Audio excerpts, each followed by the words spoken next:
جو انتخابات قریب آتے جا رہے ہیں تو ٹو بی اور ناٹ ٹو بی کی جو ایک فضا قائم تھی اس وقت پورے ملک میں، وہ جیسے جیسے انتخابات کے دن قریب آتے جا رہے ہیں اختتام پذیر ہوتی جا رہی ہے۔ انتخابات میں کیا ہوگا، سیاسی گہمہ گہمی اس وقت کیا ہے، ہمارا پینل ہمارے ساتھ موجود ہے جس سے ہم بریک سے پہلے بھی بات کر رہے تھے۔ سدرا، بات کی جائے سیاسی صورتحال کی، سیاسی موسم کی، تو نہ صرف انتخابات کا موسم بلکہ سزاؤں کا بھی موسم جو ہے وہ اس وقت پورے ملک میں قائم ہے۔ کیا سمجھتی ہیں؟ سائفر کیس کا فیصلہ آیا، اس کے بعد توشہ خانہ کا فیصلہ آیا، 10 سال قید، 14 سال قید، اس کے بعد کیا دیکھ رہی ہیں؟ کیا پھر ایک اور فیصلہ ہے؟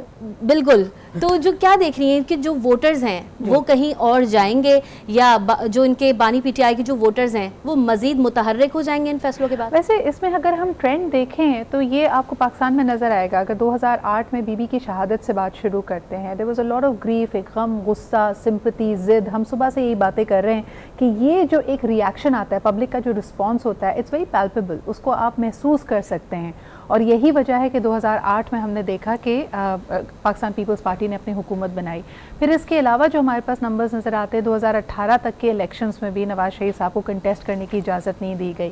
کئی لوگوں کا کہنا ہے کہ یہ ٹرنز آتی ہیں، اٹس لائک میوزیکل چیئرز، کسی نہ کسی پہ یہ عتاب آتا ہے، کوئی نہ کوئی ہر الیکشنز میں یہ کہہ رہا ہوتا ہے۔ انفیکٹ اگر بی بی سی کی میں ہیڈ لائنز کو دیکھوں، انہوں نے کہا کہ Khan and Nawaz Sharif they seem to have swapped the سائز، کہ ایک former prime minister behind bars ہیں اور الیکشنز میں کنٹیسٹ کرنے کی ان کو اجازت نہیں ہے، جبکہ دوسری طرف ایگزائل جو سیلف امپوزڈ ایگزائل تھا، اس سے نواز شریف صاحب واپس آئے ہیں اور انہوں نے ایک کنڈیشنل محبت بھی لوگوں سے اظہار کر دیا ہے کہ if you love me I love you too.